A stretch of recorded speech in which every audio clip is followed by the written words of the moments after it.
in place for that?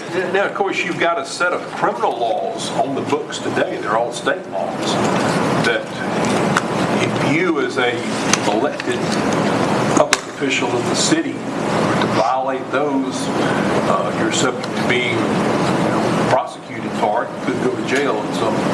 Okay, so under state statute, tell me and show me exactly where it is, what it says, and what the process is. Well, that's what Ken's saying, there is no process. Well, outside of the criminal statutes themselves, I don't think there really is a process. Things like Kenny says. Okay, so really, it's just really nothing. It doesn't, and I can come in here. It's almost inspirational, I guess, is the way I look at it. Okay, Yeah. I could come here today in this position and go out and meet with the business and broker a deal. And come back and pretty much tell Kenny what I want done. I guess it depends on what type of deal you try to broker. I mean, if you break the law, then I guess is it the governor that has a right to... I can broker a deal that at some point is going to benefit me some kind of way. If you break the law and somebody You taking a bribe turns you in, then the governor's office... legally entitled to get you prosecuted. Okay, but who's going to prosecute me? Nobody here is going to say anything. They're going to talk about it, but they're not going to say anything. It would be up to the DA's office for a prosecution, and then the Somebody got governor... to tell the DA.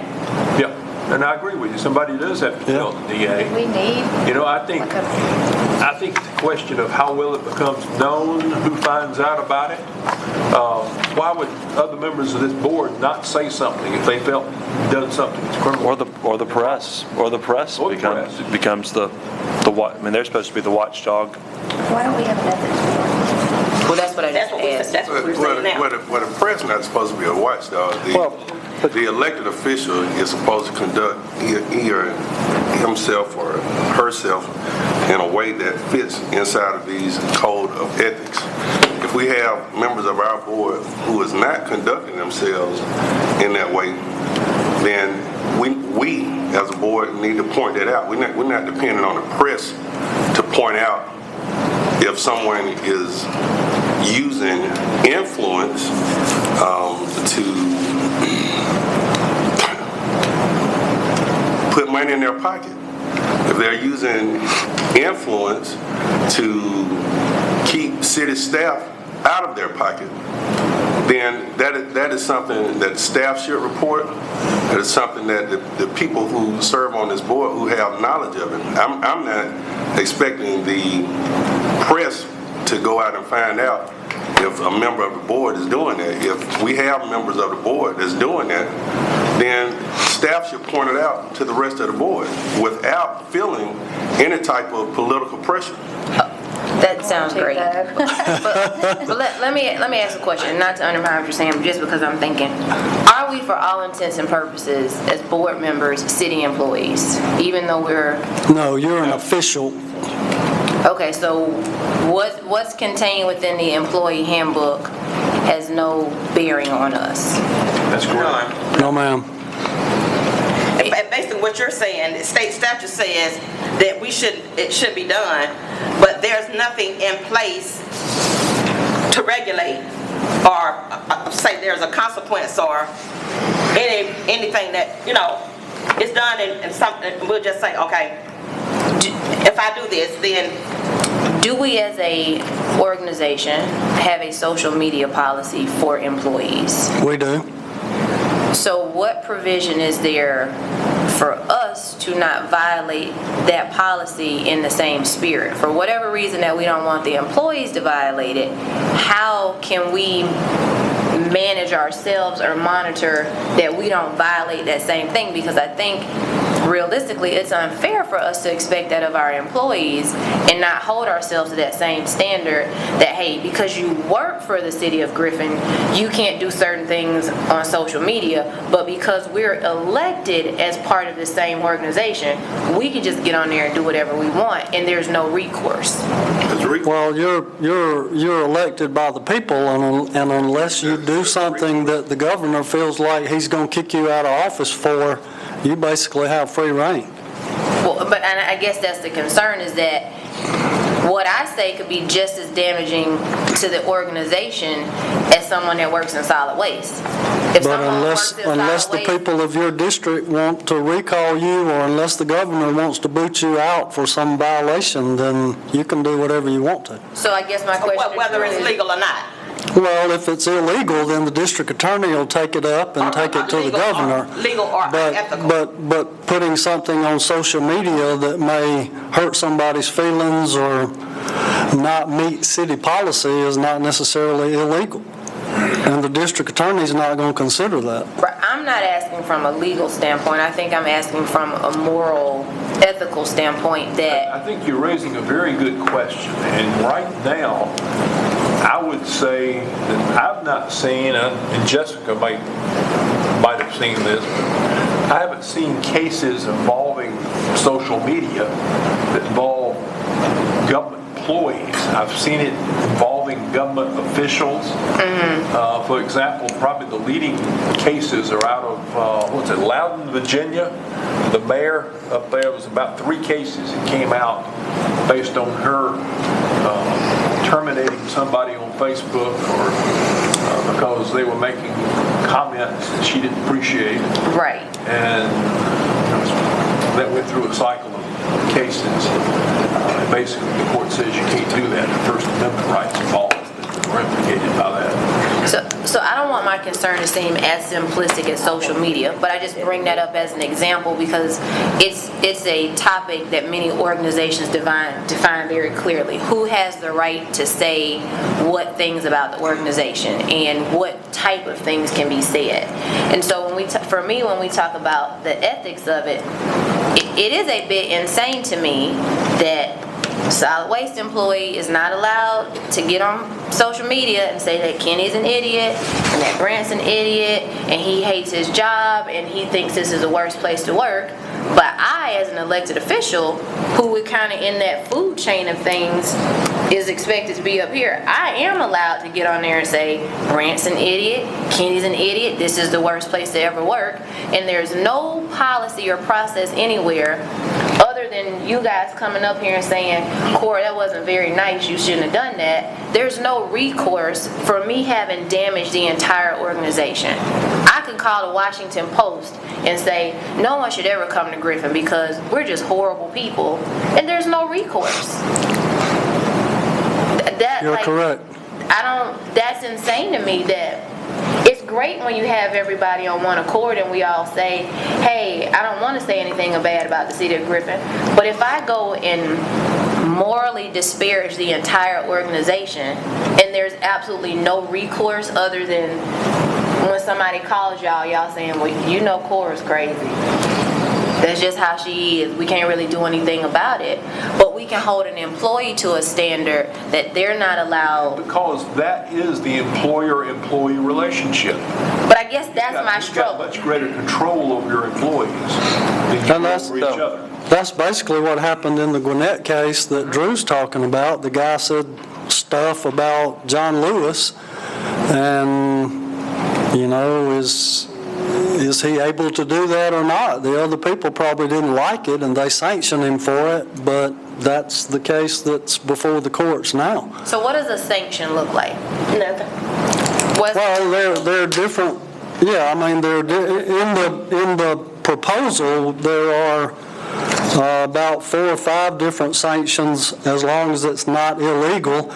Dismiss a complaint, meaning throw it out, issue a private reprimand, issue a public reprimand or censure, or request that that person resign. And then, of course, if it's illegal, then the possibility of going to the DA's office with it. But I mean, really, it's like Drew said, it's a slap on the wrist.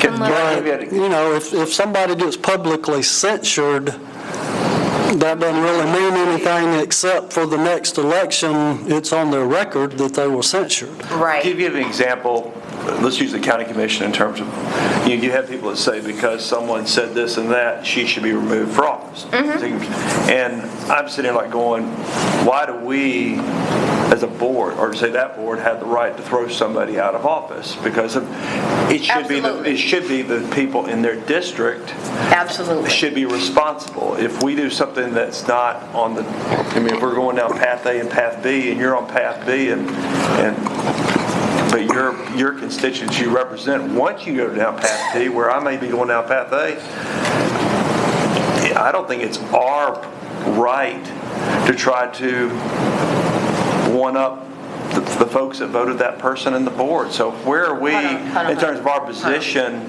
whether it's a political position, a religious position? How do we? Well, you don't have the authority to boot somebody out of office. Right, and so. It doesn't raise, for me, it doesn't raise to that level. When you punish your children and they do something wrong, you don't go and punch them in the face because they didn't eat their dinner. Right. You tell them you're in timeout. Right, but it's the constituent base of that person that should hold their. We have elected officials. responsibility to this organization as elected officials to protect the integrity of this Correct. organization. Don't disagree. That violates that first thing that Drew said about loyalty under that very broad umbrella. So to say that it is solely based on our constituent base, as you point out many, many times, our constituent base is the entire city, not just our district. So Look, I didn't want to just, I have some real concerns, and it's far beyond what we talking about. Somebody said something about something. My concern is that we have elected officials that are directing how our boards are set up and how our city is actually run. Okay, for example, if we have a board that's a substantial board in our city that has run perfectly, it's not a board, an authority. When you have commissioners and board members that are trying to direct and are already brokering deals on how that board is going to be run, to me, that's unethical. It's unethical, and it's almost illegal. Okay. What recourse do we have as a board of commissioners to correct this or protect this? well, I guess the first issue is you said it's almost illegal. So if it doesn't reach the level of being illegal, that cuts out all of that. So it then becomes an issue of have they broken the law? If they've broken the law, There's a possibility. There is a possibility. First thing, Cynthia, is transparency. You bring it out, you disclose it, you talk about it in public, and then see where that leads. If it turns out there's explanation, it's rational, then maybe it goes nowhere and that's the end of it. But on the other hand, if it turns out there is something more to it, and particularly going back to what Rodney said a minute ago, in order to go to jail, you just about have to have money involved somewhere, and you're taking money you're not entitled to. But if there's some kind of inside brokering or dealing, if you'll look back, there are numerous cases throughout history and throughout government where somebody was taking some payoff. Okay. And I'm not saying, could be, I don't know. But what I'm saying is, I see something that I feel like is happening. And as far as I'm concerned, there's nothing I can do or nothing I can say to prevent it, or there's no consequences for it. What you're saying. But those consequences may be at the ballot box. The current ordinance has no process for you to go through other than just bringing something up out in the open and talking about it. There's no process. Okay, so And there's no sanction unless it's illegal. In order to have a consequence or to be protected from something like that. So, but you're saying the state law says that we can't do that. Well, I'm saying that's the argument that's been advanced. I think there's some grounds for that argument. So, it has not been. Are there other cities that have adopted code of ordinances? Oh, yes, ma'am. Most of them have. All of them, what are they doing, waiting to see till something happen to see if they have to take it to court to I fight don't know if it? anybody else has raised the issue. My discussions have been limited just to the legal.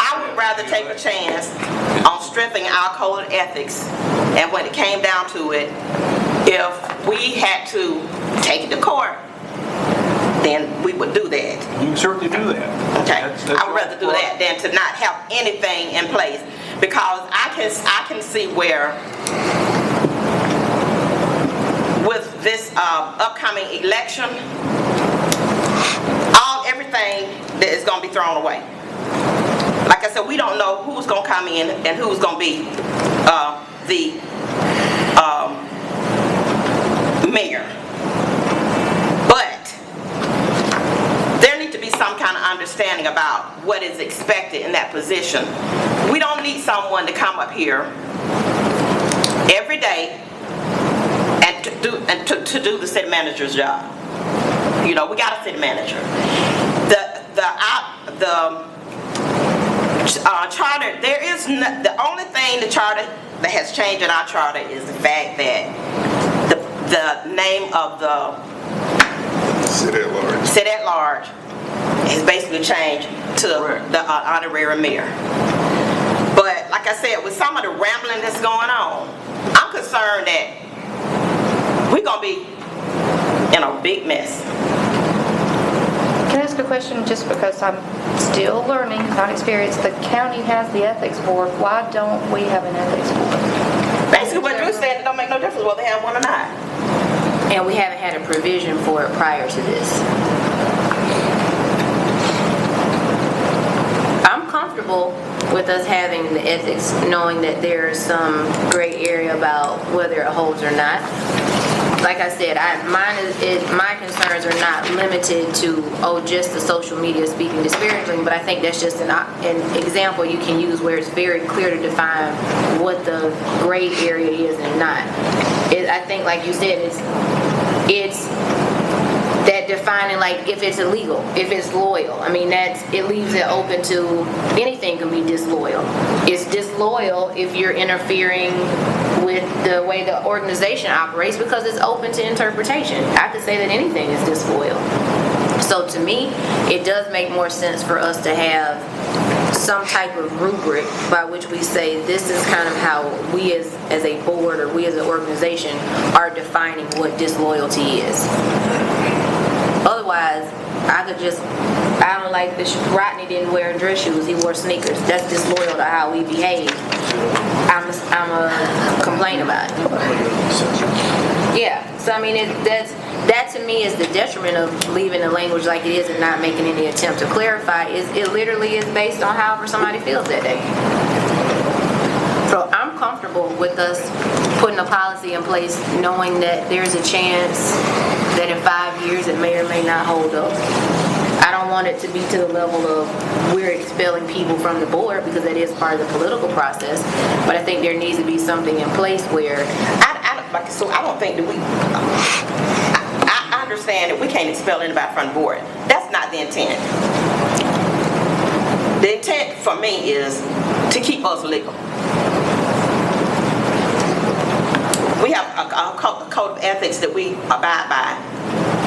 And I feel like if we strengthen them and spell them out and say basically what the consequences we're looking at is, like maybe the state doesn't hold up on the consequence.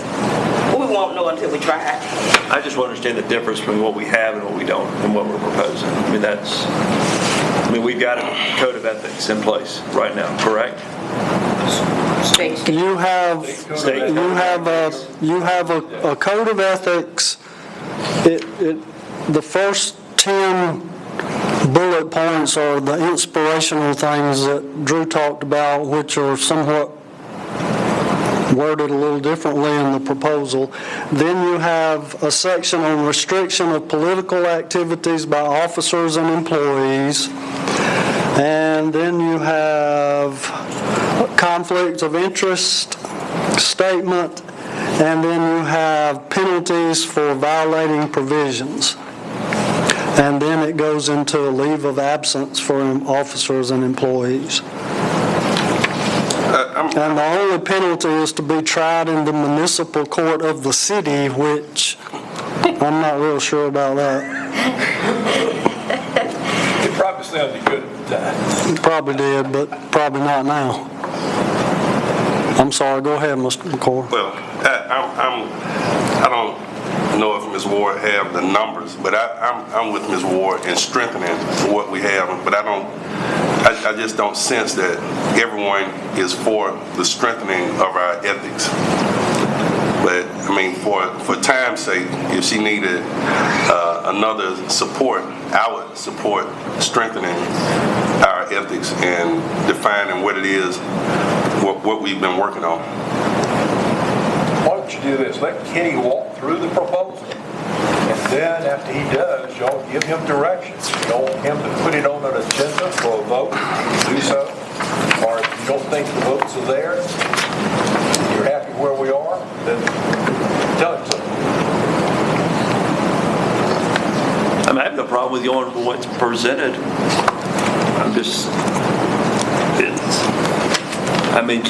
Ethics is about character. It is. And That is the truth. And ethics is about character. And Character so counts. You can That- talk now about that character is does true. count. But when you talk about whether it's being involved on boards, I mean, I'll give you an example. In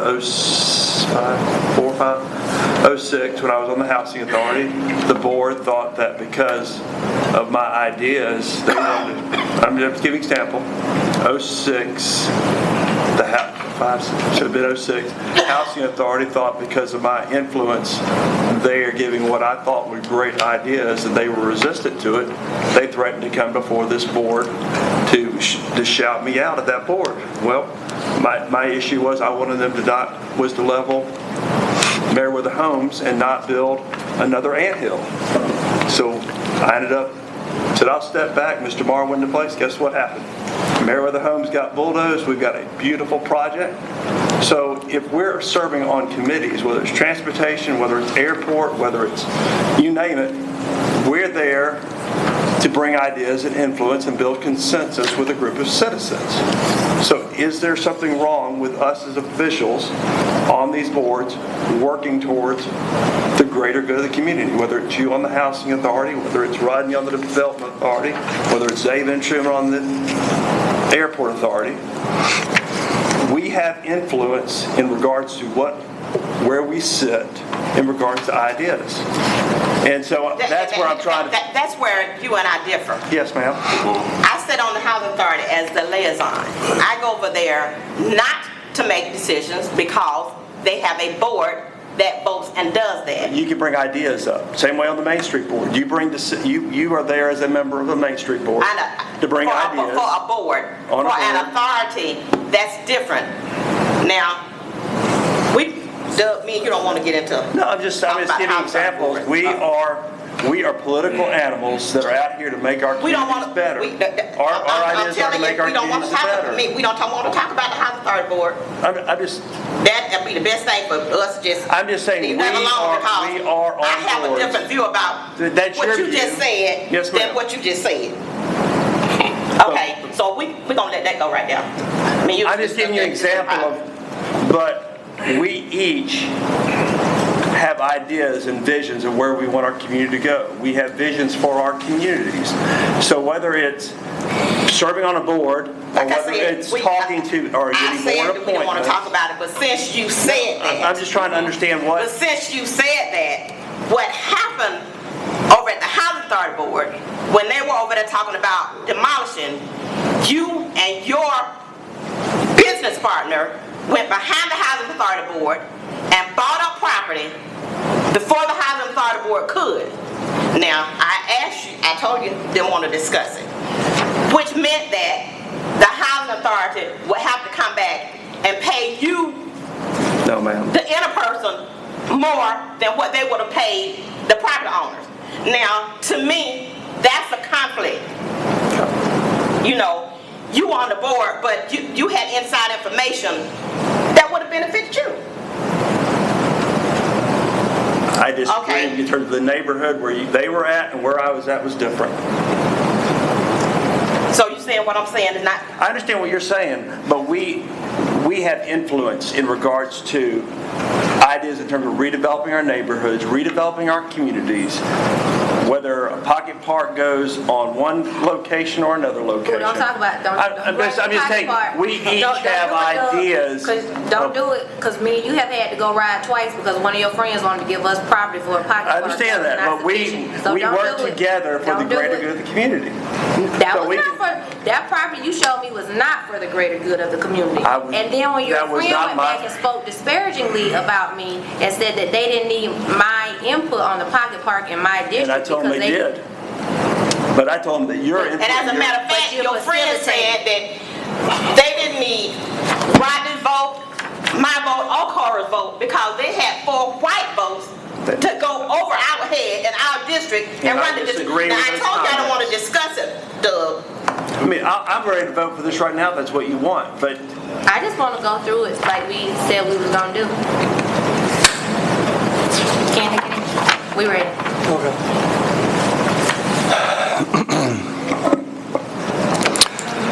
Okay, you have 2 copies in front of you. One is the draft proposal, and then the one with the red marks on it is some comments that Drew made and some update that Drew put on there. So we'll just go through the highlights of it very quickly.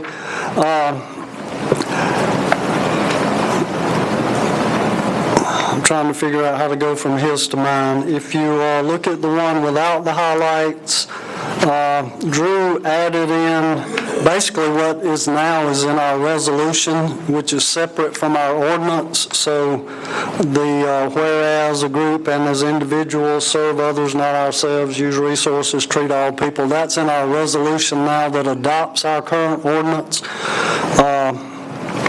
So we GMA City of Ethics requirement. It is, but it's kind of in the one that's not marked up, it's kind of reworded in a different way.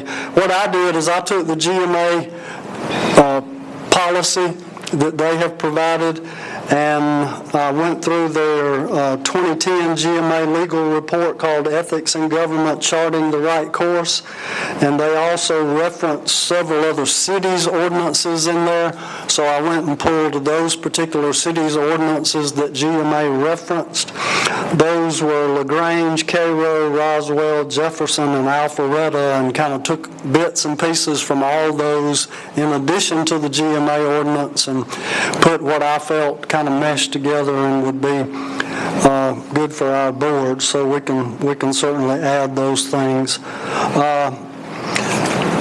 Division 2 Code of Ethics, the section 2.76 purpose is basically just a rewording, consolidation and rewording of what's the inspirational quotes that are in our current ordinance. I'm calling those the principles, the foundation principles of the ordinance. If you go to section 2.77, the intent, the intent of this code is that any city official, and official is defined down in 2.79 under definitions. So officials should avoid any action which might result in or create the appearance of using the public office for private gain, impeding the city efficiency or economy, or adversely affecting the confidence of the public and the integrity of those who conduct business and affairs and business of the city. So section 2.78 refers to conflicts, basically says that state law and the charter is going to control anything over and above whatever you put in this particular ordinance. Then in definitions 2.79, a benefit is defined as anything regardless of its value sufficient enough to influence a city official in the performance or non-performance of their duty. So it doesn't set $10, $100, $1,000. It just says if it's regardless of its value, if you think it's sufficient enough to influence you, then that influence can be $5 or it can be $500. City official in section B is then defined. It does not include city employees, but does mean members of the commission, municipal court judges, including substitute judges, the city manager, the city clerk, the city attorney. All those are appointed by you, so they are included, and all other persons holding or elected to positions designated by the charter. Also, that term means those appointed by the city commission to authorities, commissions, committees, boards, task forces, and other bodies which can or may vote to take formal action or make a formal recommendation to you as a board. So as you can see, it's pretty broad, those people that are covered by this ordinance, not including employees.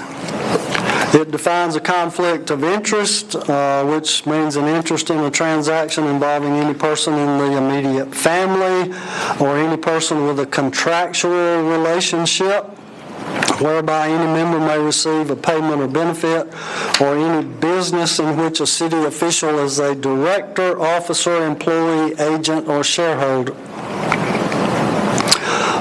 Decision is pretty self-explanatory. An employee is pretty self-explanatory.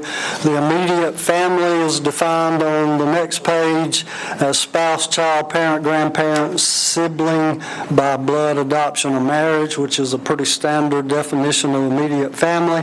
And interest is defined as a direct or indirect financial gain. So you get a little more involved when you start talking about conduct. We go into a little bit more definitive information there. The first one under section A says the professional and personal conduct of city officials must be above reproach and avoid even the appearance of impropriety. City officials shall refrain from abusive conduct, personal charges, or verbal attacks upon the character or motives of other members of the commission, boards, and authorities, or the staff. Just say an elected official is using profanity or cursing out staff, would this fall under there? Verbal attack upon the character or motives of the staff. So, in my mind, it would, yes. So no elected official has the right to talk to staff in that manner? Not in an abusive manner, according to that definition. Is that in the old one? Not specifically, I don't believe it is. The old one is quite vague.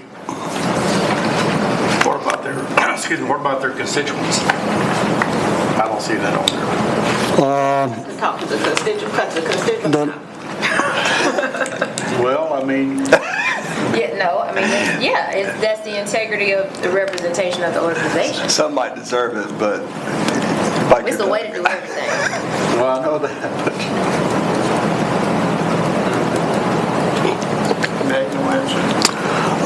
Respect for process is pretty self-explanatory. Conduct at meetings under section C says that city officials will prepare themselves, listen, focus on business. They shall refrain from interrupting other speakers, making personal comments not germane to the business of the body, or otherwise interfering with the orderly conduct of meetings. Just asking, if something like that happens up here, who calls us out on that? Mayor or? Mayor. I'm just more curious. Us, we do it? Well, the Chairman to maintain the court. Chair. Chairperson. It's up to the chairperson to maintain decorum, but if it became an issue, a violation of this policy, then you would proceed based on the process that we go through in this policy. If we have a person come before us that's using language that's unbecoming, it should be the chairperson to shut that person down if they feel that language is, they may not feel that language is bad, but if it is bad language, then it should be the chairperson to ask that person to step down or refrain. Charter says the chairman has a duty to maintain the court. That's a rhetorical question, I assume. Because I have no idea what you're talking about. Well, I'm just saying it, just in case. Hopefully, it will never happen at this board. D, decisions based on merit, communication, that's pretty self-explanatory. F, policy roles of city officials. City officials, and I think this was one of the things that you brought up, that's why it was specifically in here, policy roles. City officials shall respect and adhere to the structure of government of the city as outlined in the charter and policies and procedures. In this structure, the city commission determines the policies of the city with the advice, information, and analysis provided by the public boards, authorities, and staff. Independence of boards. City officials shall refrain from using their position to influence unduly the deliberations or outcomes of boards and authority proceedings. Positive workplace, another section I think you referred to. City elected officials shall support the maintenance of a positive and constructive workplace environment for city employees and for citizens and businesses dealing with the city. All city elected officials shall recognize their special role in dealings with city employees and refrain from creating the perception of inappropriate direction to staff. Any questions about that section? Section 2.81 is prohibitions. No city official shall act as an agent or attorney for another in a matter before the commission. No city official shall directly or indirectly receive or agree to receive or solicit any compensation, gift, reward, benefit, special privilege, exemption, or gratuity from any person, corporation, or group in any manner or proceeding connected with or related to the duties of his office, except as may be provided by law. So that goes back to that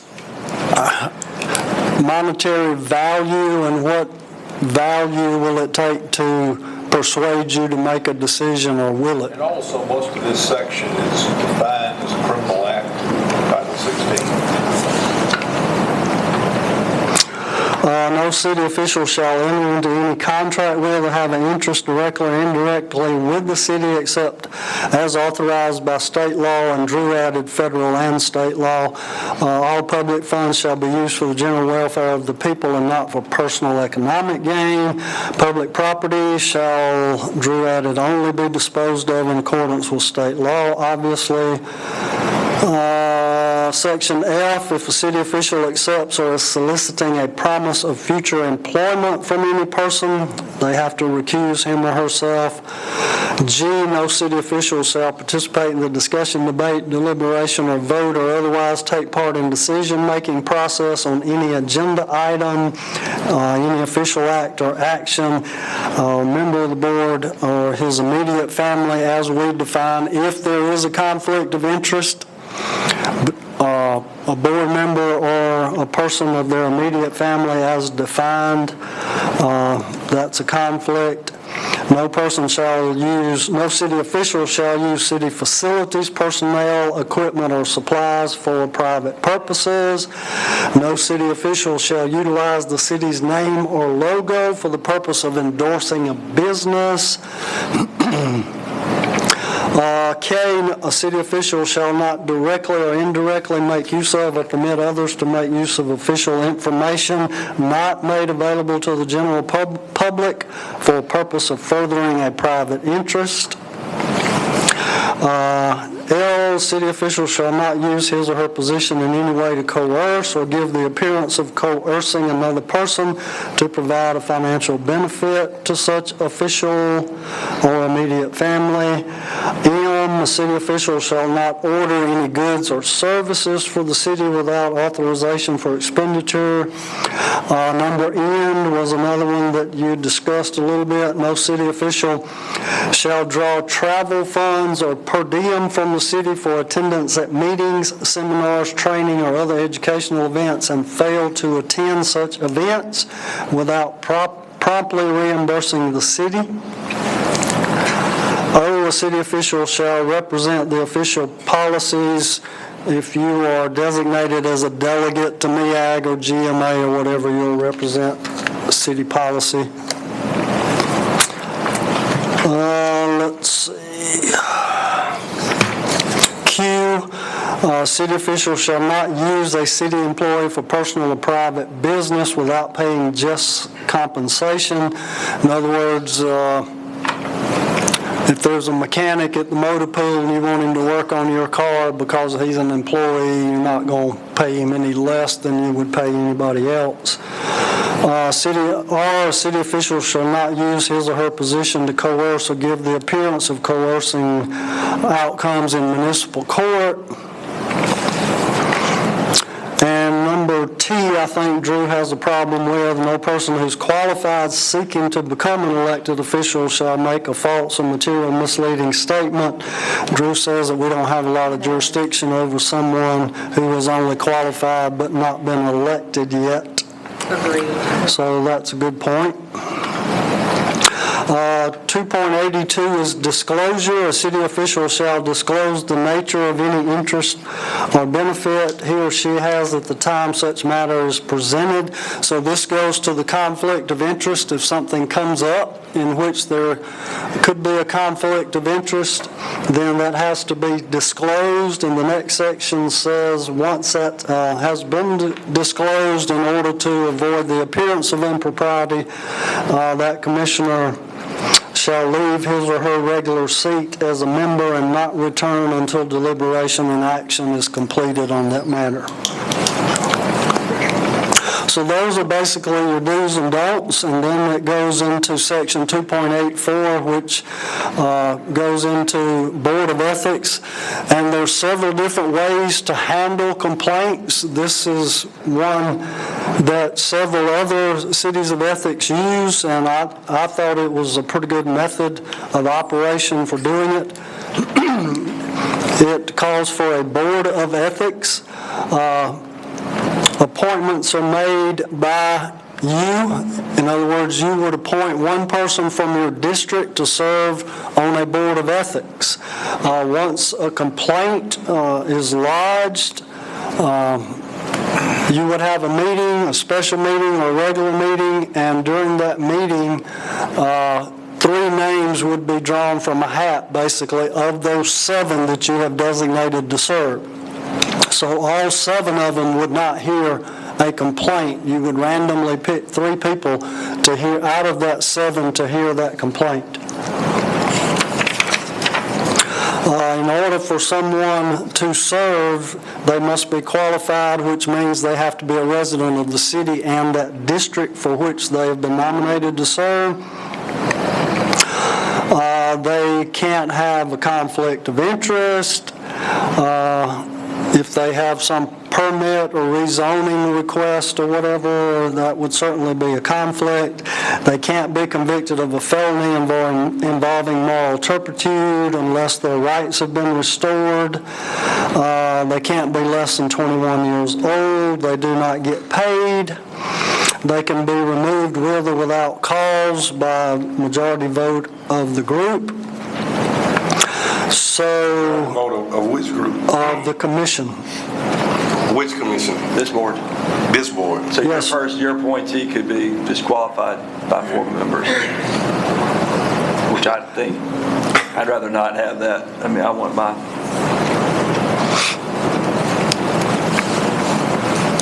With or without cause. So, A I major- come in and say, I don't like Rodney's appointment, and if I got 4 votes, we can knock him out. Yes, ma'am. He would have to appoint someone else. All this stuff is political. What? Say, all of this stuff is political. It is. That's what it all leads to. It's just that simple. Now, when we have our new mayor, does that mayor It's going be a won't voting change mayor? anything. Won't change, just the Keep in same? mind, Rodney, that ethics are not necessarily laws. You can't legislate morality or somebody's going to do the right thing. Basically, are coming up with a body of concept out here that hopefully people will follow and guide their service. But it's not the same as a law itself, which is objective enough to either violate it or you don't. I like this, I have no problem with it. Go ahead, Ken. Yeah. Number F, I was trying to find what Drew's notes were on number F. So basically, if So the city attorney has a conflict, you're going to probably hire outside counsel. Yeah, the city attorney shall be available to provide legal advice to the board and attend all meetings and hearings of the board to ensure proceedings are proper. In my mind, all the city attorney is doing is making sure that that board, because they are lay people, goes by the procedure that's been set forth, doesn't give them any advice on what's right or wrong or what's in violation, but just gives them procedural advice. So in my mind, there's not a conflict when it comes to procedure, but that's up to the city attorney, I guess. So during a hearing with a three-member panel, would the accused have an opportunity to be at that? Oh, absolutely. We haven't got to that part yet, but yes, sir, it goes into that. Meetings, the proceeding of the board shall, to the extent authorized by law, remain confidential, not be disclosed to third parties. All meetings, public hearings where evidence is taken as open deliberations may be conducted in executive session. Of course, Drew wants to add in there about the meetings being noticed by the open meetings law. So we'd obviously have to go by the open meetings and open records law when it comes to this, but deliberations can be in executive session. In G, we want language that says the meetings have Open to be meetings. noticed. All proceedings of the board shall be noticed in accordance with the Georgia's open meetings law. I see it. Okay. Duties and powers of the board, establish procedures, rules, and regulations concerning how it proceeds, prescribe forms approved by the city attorney for disclosure, to receive and hear complaints of violations that are required to make such investigations, hold hearings, and provide a response to a complaint as it deems necessary. And number 5 is important, to report its findings to the governing authority for such action as the governing authority deems appropriate. So it all comes back to you to make a final decision anyway. It's just a recommendation by the board. This is kind of mirrors our employee appeal process. We have a personnel appeal board where if an employee does not like a decision by me, they appeal it to an appeals board. Ultimately, the appeals board then gives me a recommendation, so I get to make the final say. So this kind of mirrors the current policy with employees. So 2.86 then goes into the procedures about how this actually works. Complaints under this article against city officials shall be in writing and filed with the city attorney. They will be submitted in writing and signed under oath. In other words, they will be notarized. Upon receipt of a complaint in the proper form, the city attorney will forward a copy to the commission and the city official who has been charged in the complaint, and that has to be done within 7 days. So whoever the complaint is against gets a copy of it, and the rest of the board gets a copy of it within 7 days.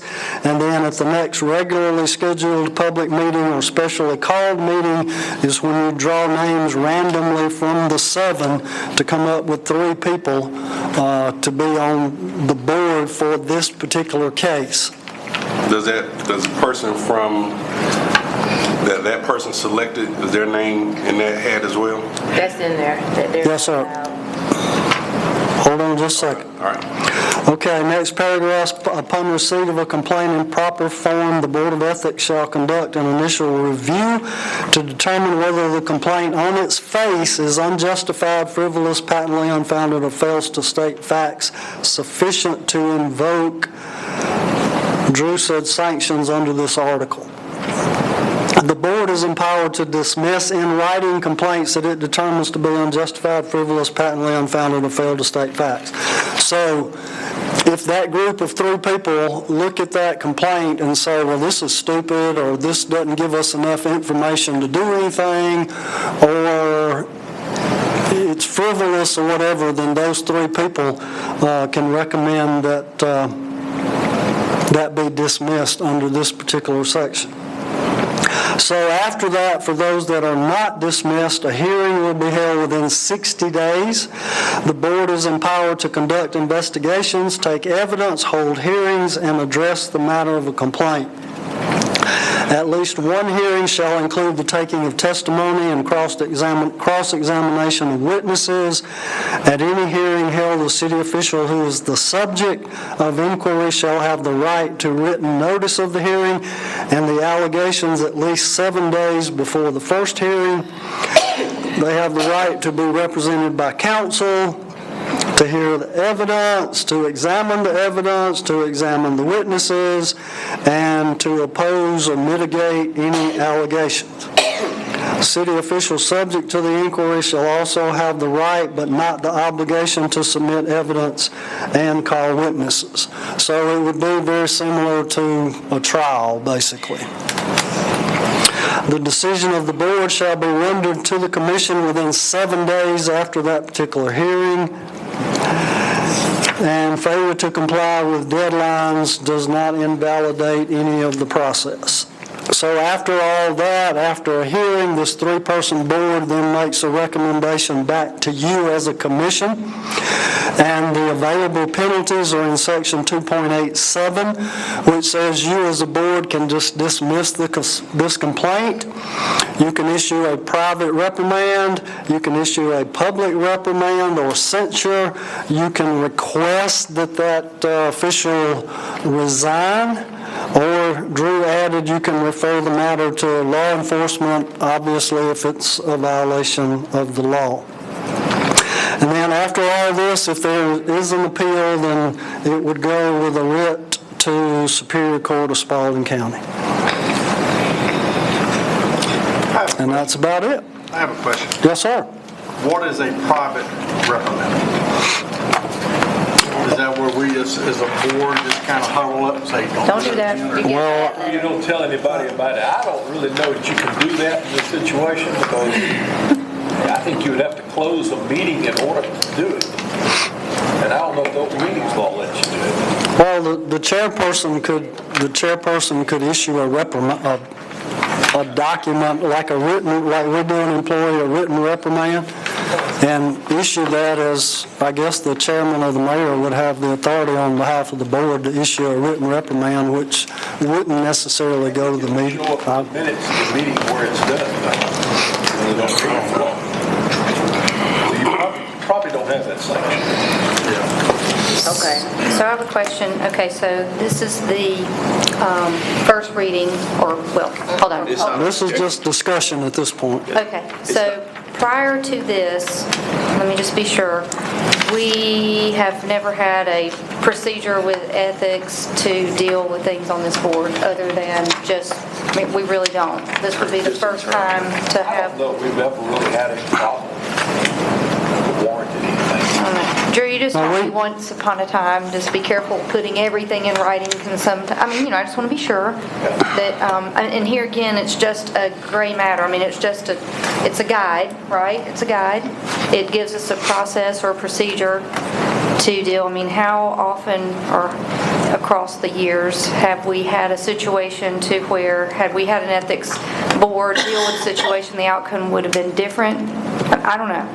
We haven't had a situation come up in 15 years. I did observe the county when they had an allegation a few years ago, and I don't know when the last time they had one prior to that, but you could tell A few months A few ago? months ago.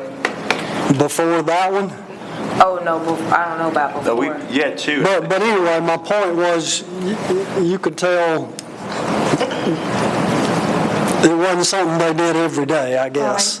So, And if we have the board, which is, I think it sounds, but for outside counsel, that's not something that GMA can provide, that's another additional cost. if you have to have, No. I know at one time, and I don't know if they still follow this today in Peachtree City, they had an ethics board, and I served for about a year as their, I think we called it special counsel. The city attorney felt he had a conflict, but I think he probably does. I mean, I think I would too in certain circumstances. looking at a conflict in terms of how a lawyer views conflicts of interest, not necessarily how general conflict might be. But if your client, if you're the city attorney, your client is the city board of commissioners as its governing authority, not you individually. But still, you would not want to be giving advice to a board that could lead to some negative action or adverse action against any member of the board that basically represents. Which I understand from Drew's standpoint. I guess from this proposal and from my standpoint, the city attorney would only be giving procedural advice, not... Procedural advice. Sure you can. You do it all the I time. don't want you to present evidence of hearings and things of this nature. Who is they? An outside counsel? Who is they? They're going to want you. Oh, okay. We have a different. What's the next step? Go home. I mean, read it and come back. The bar stuff is different than what. Oh, wait a minute, hold on before you do that.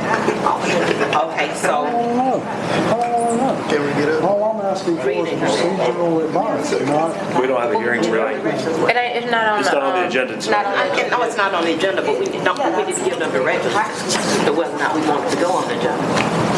Well, it's not even a finished proposal, because that's just got suggested changes in it. Come back in August. Yeah, I mean, if there are some things, you tell me what you want me to change. I mean, Drew and I can get together on his markups versus mine, which are Following the Not a whole lot. you gave this morning, I would like to read through it again, because I did make a few notes where Okay.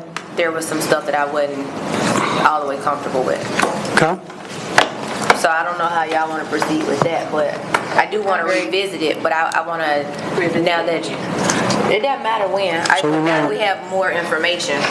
You want to wait till August? You want to have another workshop to go over it some more, or what? How would you like me to proceed?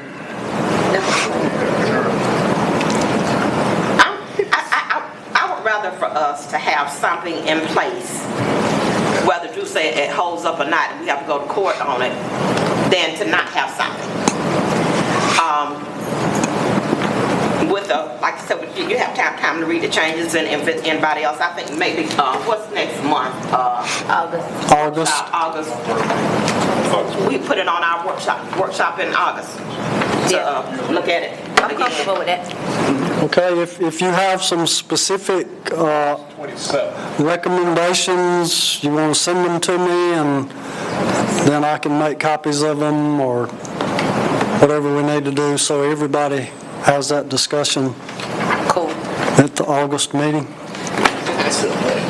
we leave now? Make a motion to adjourn. Let's go. Second. I gotta ride to the class. Yeah, all in favor, let me know by show of hand. Okay, I need, the agenda, the card, how's that hard copy of this? You have a hard copy. Yes, ma'am. For the night. Okay. I'll go get it.